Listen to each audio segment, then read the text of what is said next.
Hello friend, welcome to SSC campus. दोस्तों, आज की इस वीडियो में हम बात करने वाले हैं सेल डिवीज़न और सेल साइकिल के बारे में। दोस्तों, अगर आपको सेल के बारे में पता नहीं है तो हमने ऑलरेडी इस पे वीडियो बना रखा है कि सेल क्या होता है, इसके कितने टाइप्स होते हैं, हर चीज़ के बारे में हमने उसमें डीपली एक्सप्लेन कर रखा है। तो सबसे पहले उस वीडियो को देखिए, उसके बाद इस वीडियो को देखिए ताकि आपका पूरा कॉन्सेप्ट क्लियर हो जाए। तो चलिए दोस्तों, वीडियो लेक्चर को स्टार्ट करते हैं। दोस्तों, हमारे बॉडी के अंदर पुराना सेल डिवाइड होकर नए सेल का निर्माण करता है। इसी को हम सेल डिवीजन या फिर कोशिका विभाजन कहते हैं। सेल डिवीजन को सबसे पहले 1955 में बिरचाओ ने देखा था। दोस्तों, यहाँ हम एक क्वेश्चन से इस वीडियो लेक्चर को स्टार्ट करते हैं कि आखिरकार सेल डिवाइड क्यों होता है। इसको जरा हम समझ लेते हैं। तो देखिए, जब हमारे बॉडी में सेल डेड हो जाता है, डैमेज हो जाता है या सेल पुराना हो जाता है तो उस सेल को रिप्लेस करने के लिए सेल डिवाइड होता है ताकि हमारा बॉडी ग्रो कर सके। किसी भी ऑर्गेनिज्म का ग्रोथ सेल का साइज बढ़ने से नहीं होता है बल्कि सेल डिवीजन के द्वारा ही होता है।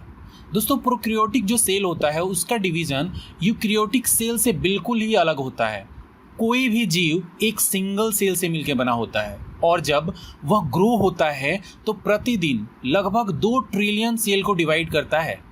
सेल डिवीजन में डिवाइड होने वाले सेल को पेरेंट सेल कहते हैं। पेरेंट सेल अनेक डॉटर सेल में डिवाइड हो जाता है और इस प्रोसेस को सेल साइकिल कहा जाता है।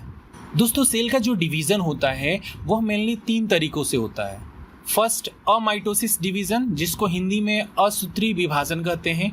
सेकेंड है माइटोसिस डिवीजन, जो हिंदी में उसको समसूत्री विभाजन बोलते हैं। थर्ड है मायोसिस डिवीजन, जिसको अर्धसूत्री विभाजन कहते हैं। तो चलिए हम फर्स्ट समझते हैं अमाइटोसिस डिवीजन मतलब असूत्री विभाजन के बारे में। तो देखिए, यह जो डिवीजन होता है वो bacteria, blue green अलगी, east, amoeba और प्रोटोजोआ जैसे अविकसित सेल में होता है। इस डिवीज़न में सबसे पहले सेल का न्यूक्लियस डिवाइड होता है, उसके बाद साइटोप्लाज्म डिवाइड होता है और लास्ट में 2 नया डॉटर सेल्स बनता है। दोस्तों, यूकैरियोटिक सेल 24 घंटे में एक बार डिवाइड होता है। सेल साइकिल को हम 2 फेज में डिवाइड कर सकते हैं। फर्स्ट है इंटरफेज और सेकंड है एम फेज। एम फेज का मतलब होता है माइटोसिस फेज। तो दोस्तों, हम फर्स्ट बात कर लेते हैं इंटरफेज के बारे में। देखिए, इंटरफेज जो टोटल टाइम का 95% टाइम कंज्यूम करता है, इसको हम फर्दर 3 पार्ट में या फिर 3 फेज में हम डिवाइड कर सकते हैं। फर्स्ट है G1 मतलब गैप 1 फेज, सेकेंड है S फेज मतलब सिंथेसिस फेज और थर्ड है G2 फेज मतलब होता है गैप 2 फेज। फर्स्ट फेज मतलब गैप 1 फेज की हम बात कर लेते हैं। इस फेज में सेल का सभी ऑर्गेनेल्स तथा साइटोप्लाज्मिक कंपोनेंट जो होता है वो रिप्लिकेट होता है। सेकंड हम बात करते हैं एस फेज मतलब सिंथेसिस फेज। तो देखिए, इस फेज में डीएनए न्यूक्लियस में रिप्लिकेट होता है तथा सेंट्रियोल साइटोप्लाज्म में रिप्लिकेट होता है। थर्ड हम बात करते हैं G2 मतलब गैप 2 फेज के बारे में। तो देखिए, गैप 2 फेज में माइटोसिस को बनाने के लिए प्रोटीन बनता है जिससे कि सेल को एनर्जी मिल सके और ग्रो कर सके, और इसी फेज के बाद माइटोसिस बनना स्टार्ट होता है। दोस्तों, सेकंड हम बात कर लेते हैं एम फेज मतलब माइटोसिस फेज या फिर माइटोसिस डिवीजन के बारे में। तो देखिए, माइटोसिस डिवीजन को सोमैटिक डिवीजन भी कहा जाता है क्योंकि यह डिवीजन सोमैटिक सेल में होता है। दोस्तों, एनिमल सेल में माइटोसिस डिवीजन को सबसे पहले वाल्टर फ्लेमिंग ने 1879 ईस्वी में देखा था और उन्होंने ही इसे माइटोसिस नाम दिया था। माइटोसिस फेज एक ऐसा फेज होता है जिसमें एक्चुअल में सेल का डिवीजन स्टार्ट होता है और यह स्टार्ट न्यूक्लियर के डिवीजन से होता है तथा साइटोप्लाज्म के डिवीजन पर खत्म होता है। दोस्तों, माइटोसिस को मेनली हम 4 पार्ट में डिवाइड कर सकते हैं।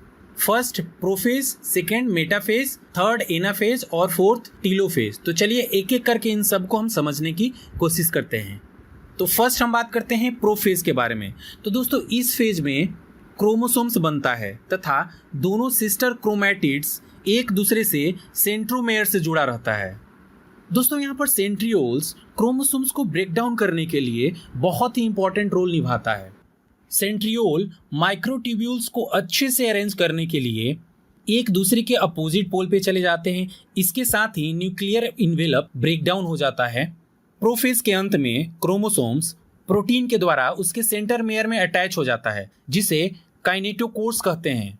उसके बाद क्रोमोसोम सेल की इक्वेटर की तरफ मूव करता है। अब सेकेंड बात आता है मेटाफेज की।